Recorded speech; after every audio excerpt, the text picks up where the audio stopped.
नमस्कार, बुलेटिन में आपका बहुत बहुत स्वागत है और मैं हूं आपके साथ दीपिका ओझा। चलिए शुरुआत करते हैं खबरों की। जोशीमठ में लोगों को राहत राशि देना शुरू हो चुका है। एक तरफ जहां जोशीमठ में लोग राहत राशि पाकर खुश हैं, वहीं दूसरी तरफ धामी सरकार ये ठान चुकी है कि जोशीमठ के साथ साथ उत्तराखंड के अन्य शहरों की धारणा क्षमता का भी आकलन किया जाएगा और अगर कहीं क्षमता से ज्यादा निर्माण हो चुका है तो उसको धीमा कराने का काम किया जाएगा। यानी जोशीमठ के बाद सरकार ने उत्तराखंड के और पहाड़ी इलाकों का भी सर्वे करने का बीड़ा उठाया है। क्या है खबर, देखिए इस रिपोर्ट में।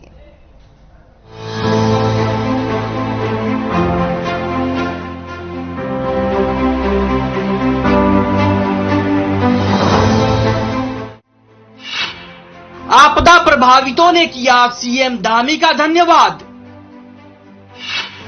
आपदा प्रभावितों के साथ खड़ी है धामी सरकार। जोशीमठ में राहत राशि पाकर खुश हुए लोग।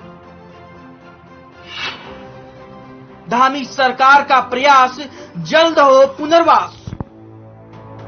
दैवीय आपदा से जूझ रहे जोशीमठ में दरारों वाले मकानों की संख्या 782 हो गई है। इसके अलावा 4 वार्डों में 148 मकान असुरक्षित चिन्हित किए गए हैं। जोशीमठ में आपदा की जद में आए 223 परिवारों को अभी तक शिफ्ट किया जा चुका है। सरकार पूरी तरह से जोशीमठ में पैदा हुई स्थिति से निपटने के लिए तैयार खड़ी है।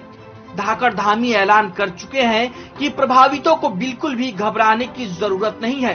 सरकार किसी को कोई भी तकलीफ नहीं होने देगी और प्रभावितों को सरकार उचित मुआवजा भी देगी। जोशीमठ में स्थिति को देखते हुए सरकार ने उत्तराखंड में अन्य शहरों में भी धारण क्षमता का आकलन करने का फैसला लिया है। साथ ही सीएम के मुताबिक अगर उनमें क्षमता से ज्यादा निर्माण हो चुका है तो उसको धीमा करने का काम किया जाएगा। जोशीमठ के साथ साथ उत्तराखंड के जितने शहर हैं उनकी धारण क्षमता का भी हम आकलन करवाएंगे कि उनकी धारण क्षमता कितनी है। अगर उस क्षमता से ज्यादा कहीं पर निर्माण हो गया है तो उसको हम तत्काल रोकेंगे, उसको धीमा करेंगे। देखिए, सभी विशेषज्ञों से भी हम लोग लगातार बात कर रहे हैं, जो लोग यहाँ पर आए हैं या जो एजेंसियां काम कर रही हैं उन सभी का कहना है और लगभग जो वाटर फ्लो है वो पहले से आधे से भी कम हो गया है। तो ये शुभ संकेत है और भगवान बद्री विशाल की कृपा से, भगवान नरसिंह जी की कृपा से हमारा ये शहर जोशीमठ था पुनः अपनी पहले जैसी स्थिति में आएगा। भगवान से प्रार्थना करता हूँ। जोशीमठ में अब तक आपदा प्रभावित 125 परिवारों को 1.5 लाख रुपए की राहत धनराशि बांटी गई है। जोशीमठ में विस्थापित परिवारों के लिए मॉडल टेम्परेरी शेल्टर बनाए जा रहे हैं।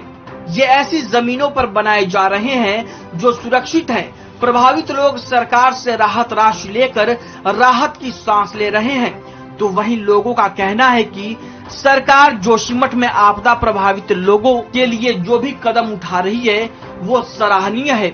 एक तरफ जहां जोशीमठ में आपदा से प्रभावित लोग गम के साए में हैं, वहीं सरकार के फैसलों और राहत कार्यों ने आपदा प्रभावित लोगों के चेहरों पर मुस्कान ला दी है।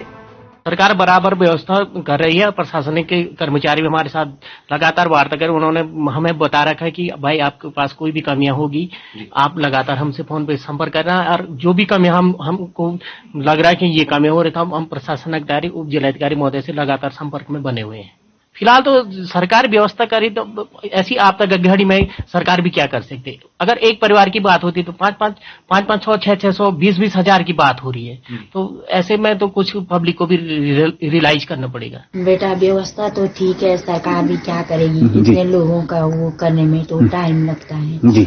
लेकिन व्यवस्था तो ठीक है, रहने के लिए ठीक है, पर क्या करें, छत तो है ही नहीं, अपना घर जैसा तो हो नहीं सकता। हाँ ठीक है, व्यवस्था तो प्रशासनिक द्वारा जो भी है ठीक है। तो अभी मतलब जो संतुष्ट हैं आप इन व्यवस्थाओं से फिलहाल? हाँ फिलहाल संतुष्ट है। हाँ सरकार बस यही कोशिश कर रही है कि जोशीमठ का नाम बचा रहे। इसी कड़ी में सरकार ने जोशीमठ के लोगों को साफ कर दिया है कि सरकार उनके साथ है। सरकार के राहत कार्य, पुनर्वास और शिफ्टिंग जारी है। सरकार की कोशिश एक ही है कि जोशीमठ में आपदा प्रभावितों के चेहरे पर मुस्कान लाना, जिसमें केंद्र सरकार की भी अहम भूमिका है। अब देखने वाली बात ये होगी कि आखिर कब तक सरकार आपदा प्रभावितों के चेहरे पर मुस्कान ला पाती है और कब तक जोशीमठ में आपदा का डर खत्म होता है। हर खबर के लिए जोशीमठ से सतीश कोठारी के साथ देहरादून से टी अंसारी की रिपोर्ट।